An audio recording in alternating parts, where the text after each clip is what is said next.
The following broadcast is a presentation of Mount Zion Media Ministry.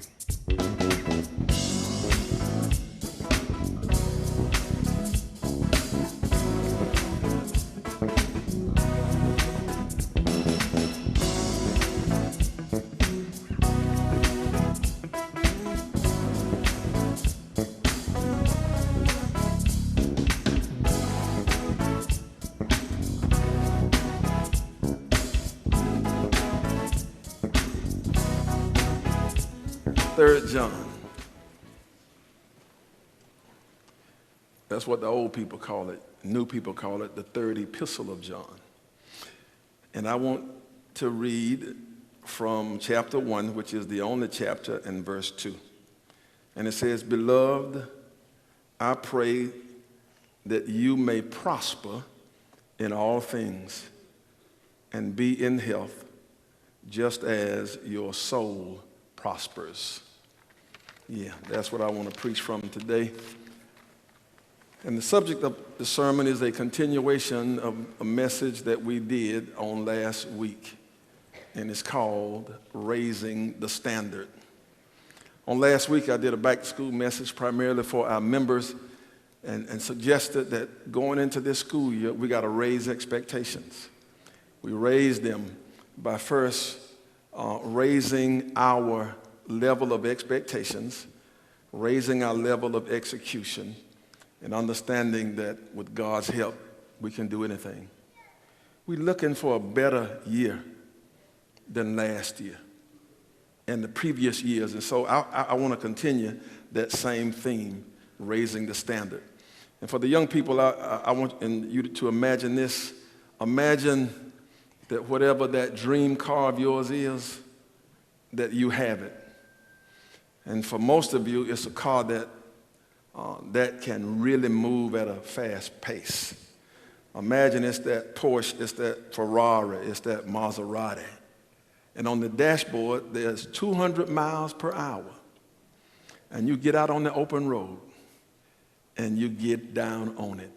You hit that accelerator, and you hit 60 miles per hour. Don't take you but about 2 seconds to get there. And then this little warning light starts beeping, beep, beep, beep, beep. You're exceeding the speed limit. But you're not worried about speed limit, and so you hit it. And it gets to about 80, and it won't go any faster. And you see the 80 miles per hour you are traveling, but you see 200 miles per hour on the dashboard. And you're trying to figure out what in the world is going on. And you keep mashing, you keep looking for buttons to push to find out what's holding it back. And frustration starts to set in because you want to see what it will do. But you can't get past 80. And then you get home and discover that the car came with an app. And your parents went in and set maximum speed, 80 miles per hour. And you also notice that little warning light came on because they also set the speed limit warning light. Whenever you're in a speed zone and you exceed it, the light come on. And now you upset. And you go to your parents and they won't change it. And so now you're trying to download your own app so you can override it. But if you can imagine that in real life, that can be a frustrating experience because you know there's more. But somebody else is controlling your ability to get the more out of that car. And I suggest in a similar way that there's more in you. There's more in me. There's more in a better way that can come out of every school represented here and the system as a total. There's more in the students, there's more in the teachers, there's more in the administrators. Whatever the standard, the level was, whatever has become the normal for you, there's more. If I'm talking to C students, there's more. To B students, to A students, there's more. If there are students who've been wanting to do the dual enrollment, wanting to take AP courses, wanting to expand their wings and do more, but you were afraid, I'm giving you permission today and saying to you that more is yours to have. And whoever, maybe it's you, that's been controlling the app and put the limit on you, I'm giving you freedom to override it. And it could be that somebody else has planted it in your mind that this is all you can do. I'm giving you permission to just turn away from them. And there may be even people, not in this system, but people who teach you, who have low expectations of you, that won't help you. But I'm giving you permission to say to them, there's more in me. Help me to get the more. And then reach out. Reach out, reach out, reach out. I had a wisdom tooth pulled on Thursday. And I went last week, and that's when the dentist discovered there was an issue. And I was a scared person. Oh, Lord. I've never had but one tooth taken out in all of my life until Thursday. And my dentist assured me, Pastor Simmons, you won't even know it's out. I said, don't play with your pastor like that. But let me tell you something. I sat in that chair, and of all of 10 minutes, and she was right. I didn't know it was out. She said, Pastor Simmons, I'm through. I said, you got it? She said, Pastor Simmons, I'm through. Sit here for a minute. She's going to give you a prescription, and you can go home. I said, girl, you bad. She said, you see, Pastor Simmons, when I was in dental school, I knew I was coming to a rural area. And so I went to one of my professors, who was also a practicing dentist, who was the best in his field, and he did a lot of extractions. And I said, can I follow you to your office? Can I shadow you? Can I watch you? Will you teach me beyond the classroom what I need to know, so that when I end up in that rural area and I'm extracting teeth, I can do that under any circumstances and be the best in the business. And let me tell you what, she's the best. She's the bomb. And you too have to do that. But let me tell you what I want to propose to you today, that there are some of you that need permission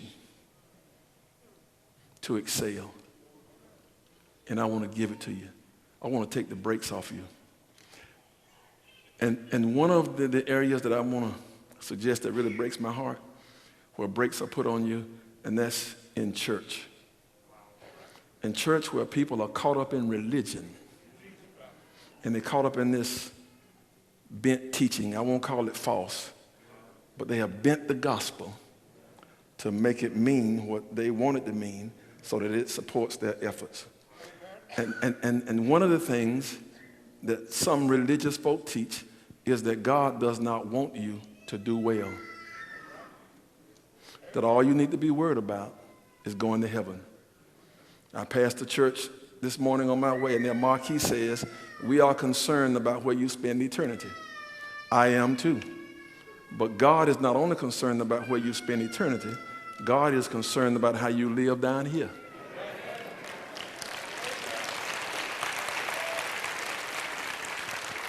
And they got this gospel song out talking about you can have the whole wide world. Just give me Jesus. And so, I don't want no house. I don't want no land. I don't want nothing. Just give me Jesus. I don't sing that song, because that song is a lie. And the people who have you singing that song, they already got land. They already got houses. They already got money. They already driving the Porsche. They already driving the Range Rover, and they just want you broke down and poor. And so here it is. Let me give you permission. And this is the short version. John, the beloved disciple of Jesus, writes to his friend Gaius. And in verse 2 of 3 John, listen to what he says. Beloved, I pray that you may prosper in all things and be in health, just as your soul prospers. I know you can read, but let me tell you what John just said. John just said, Gaius, I'm praying for you. I'm praying for you. King James Version said, I wish above all things. But this New King James is a better rendering. And here's what I'm praying for, that you will prosper. And that word prosper means that it means that you are on a journey, you're on a road, and he's saying, I am wishing you well on your journey. And not just well, but that whatever your assignment is, whatever the journey is, whatever it is you're doing, I want you to do so well at it that people know that you are prospering. If it's your career, if it's your education, whatever it is, I want you to prosper. And then he says, and I want you also to be in good health. I want you to prosper in all your ways on this road that you're on, because the material things in life, the success and significance we have in school and in our careers and in other areas of life, that's important. But if you don't have health, it doesn't matter. And so your health is important. And I want you to be in good health. And here's the clincher. And do this, prosper, have good health, as you are prospering in your soul. And so this is what he's saying. Already Gaius, in your spiritual life, the soul part of you, he's dealt with the material, he's dealt with the physical and his health, and now he comes to the spiritual, his soul. Your soul is already prospering. I'm not giving you any advice on your soul prospering because you already got that down. But listen, it's not enough just for your soul to prosper and you to be in poor health and not prosper in health. It's not enough for your soul to prosper and you are failing in life. But I want you to do it in all areas of life. And I come to give you permission to prosper in every area of your life. To move from the bottom to the top. To have the best, to be the best, to do your best. And real quickly, Pastor Simmons, how do we do that? You got to do that by raising the standard. By raising the standard. And here's where it begins. It begins with a desire. John prayed this prayer because it was his desire for his friend. And so you've got to have a desire in you. Not to just go to school and do enough to get by. Not to go to school and skip class. Not to go to school and be the most popular. I'm saying this for other school systems in North Georgia. Not to go to school and sneak somewhere and smoke weed. Not to go to school and just engage in stuff that's really not productive towards your education, but to go and be the best. To know that whatever the subject matter is, whatever you're reaching for, sports, academics, I can be the best. A desire, you've got to want it, and you got to want it so bad that you're willing to go get it.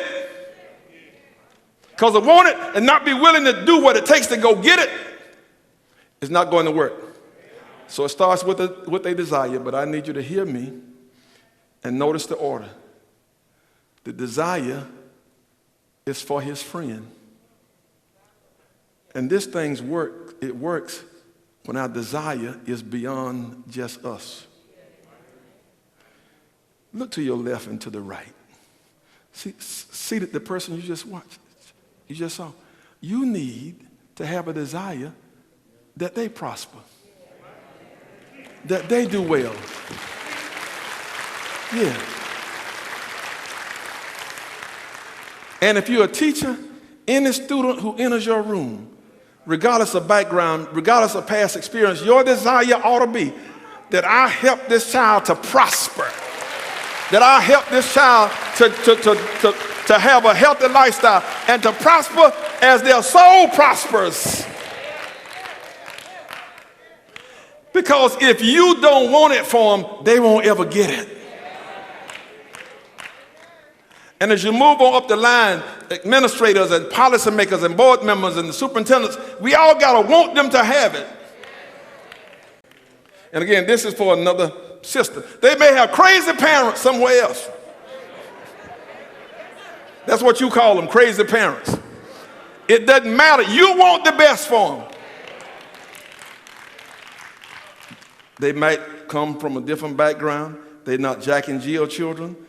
They're not AKA Debs. They're not Alpha Mentees, Omega, whatever the term is. They don't have any of that on their resume. Their family names, you don't know them, you don't hang out with them, but regardless of the background, regardless of where they come from, you ought to want them to succeed.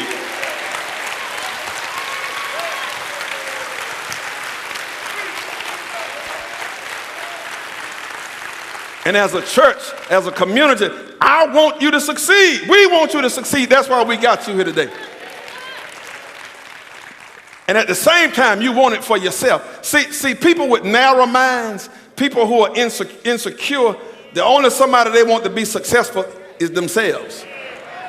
And so you want it for yourself, but you also want it for somebody else. Jesus said, I want you to love others as you love yourself. So it's a simultaneous thing. It's not one or the other, but I'm loving you, but I'm also loving me. I want it for you. I want it for me. And when we want it collectively, guess what? We can work together. We can study together. Principals can collaborate. Schools can collaborate because you're not in competition. It's about helping one another. And when one school does well, the whole system celebrates, and everybody start calling that administrator, hey, how did y'all do that? Hey, give me some tips here. And so it's that desire that we prosper. And so some of us don't believe it's possible. You're listening to me, but those tapes that have been playing over in your mind and your past experience says that you can't do it, but you can. Because again, we talked about last week in Ephesians 3:20, we can do exceedingly abundantly above anything we can think or ask through Christ.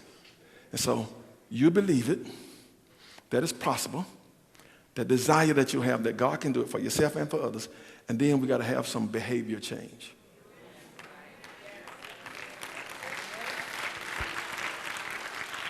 We are praying that you be prosperous. But now that this prayer is over and you're up off your knees, and based on what you believe in your heart, the behavior has to change. And so you stop acting like a failure. And the way you stop acting like a failure is to stop thinking like one. Yeah, see, because your behavior is going to follow your thinking. As a man thinketh in his heart, so is he. So is she. And so what you got to do, you got to start thinking prosperous. Start talking prosperous. And by prosperous, I'm talking about material, but I'm talking about more than that. I can prosper as a student. I can prosper as a teacher, as an administrator. This system, our system, we can prosper. We can do well. We can compete. We can be the best. And so you act like it. You act like it. And so my behavior changed, for example, when I walk in the classroom. I used to walk in the classroom with nothing to take notes with, no books. I hadn't read anything, had done an assignment. I'm just looking for the back row so I can go to sleep. But now I step up in that classroom, I'm prepared. I got my stuff together because I've been over my assignment, I've studied, I know the work, and I don't want to sit on the back row. I want to be close to the front row because I want to absorb everything, and there are questions that I have, there are questions that I want to answer. I'm a new person. I'm behaving differently now. Folk trying to talk to you, trying to send you a message, and you saying, boy, please, I ain't got time for that right now. I'm here to get my grind on because I want to prosper. Yeah, I want to prosper. I don't have a poverty mentality. I'm planning for a future that will allow me to be a blessing to those around me as well as a blessing to myself. And so I'm in the preparation room now. I'm thinking long term, and so I'm working on prospering. And so behavior change. Develop habits that will lead you to where you want to go. And because my expectations have been raised, you're not just reaching for the bottom, you're trying to go all the way to the top. Can I get a witness here? At least I tarried too long. And then the other part is the health. What that means is, and I tell you, when you're young, I've been young, now I'm old, you don't think so much about the health. But you got to realize that your body is the temple of the Lord. And it's the one body you get. And so what you have to do then is to prepare yourself mentally, physically, and in every way to take care of your health, your mental health and your physical health. Develop habits that promote health, from the way you eat to the way you sleep, from the substances you put in your body. And you don't want to put substances in your body that's going to, in the long run, hurt your body. And because your body is worthy of being taken care of, you got to treat it like it matters. And my member said, Pastor Simmons, are you going to be good there? I told him, yes. I said, watch me be real good. And so because you're worried about your health and you're concerned, you want it to be, not only do you think about the substances you put in and all of that and what you eat and how you sleep and exercise, but you got to be careful where you lay it. You got to be careful who you lay with. Because whatever you lay with and connect with, there's this system that happens where you become one with that. And there's some stuff you don't want in you. Take it from me. Take it from me. There are some spirits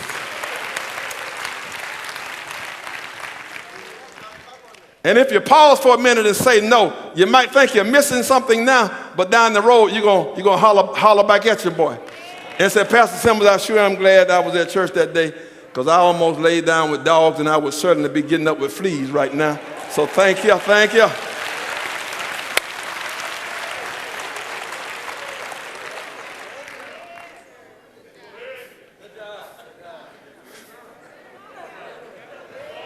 Take care of it.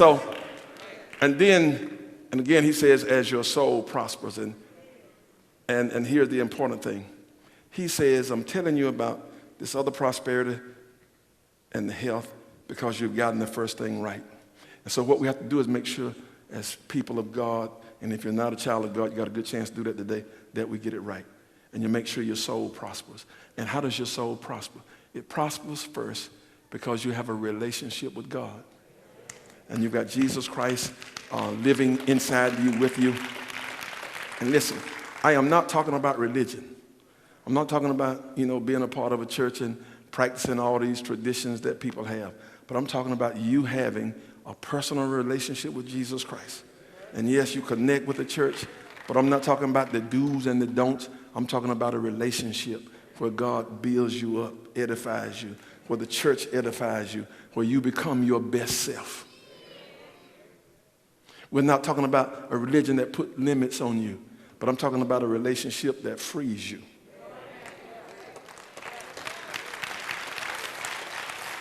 I'm not talking about a religion that beats you up for who you are, but I'm talking about a relationship that accepts you for who you are. And then God transforms you and makes you who he wants you to become.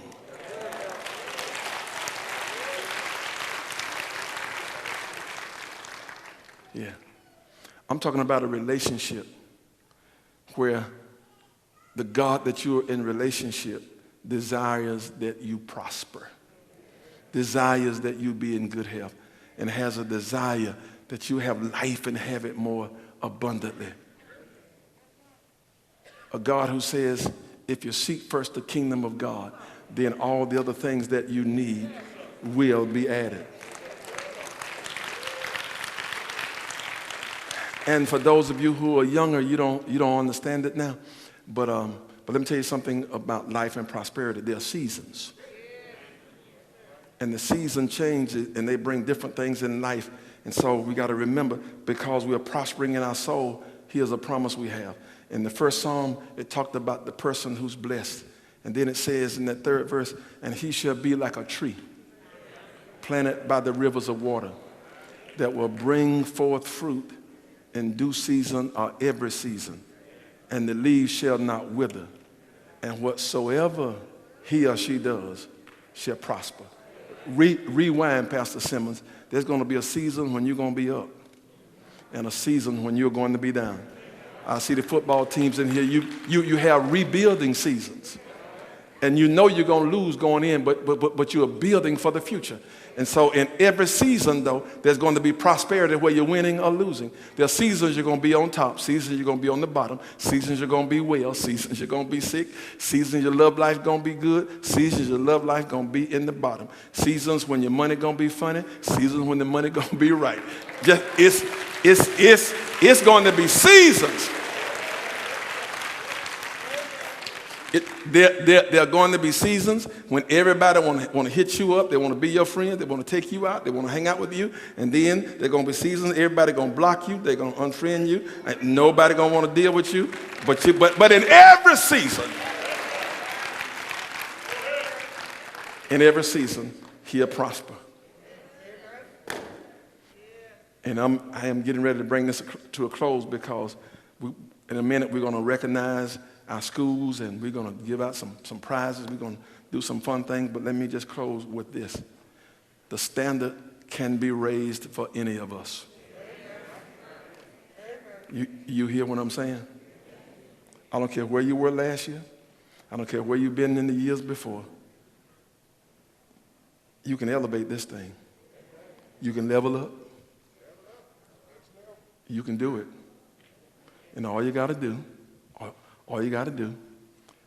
is get the first thing right to make sure that there's this relationship that you have with God that is intact and is right.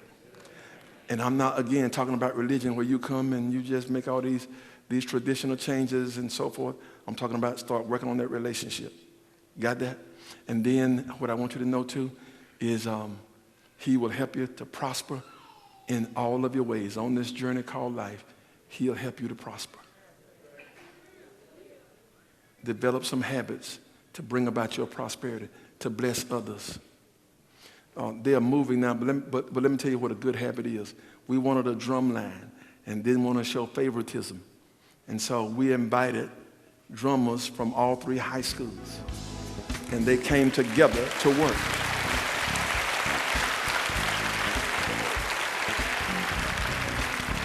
And it's that habit of collaboration that makes it tick. New habits.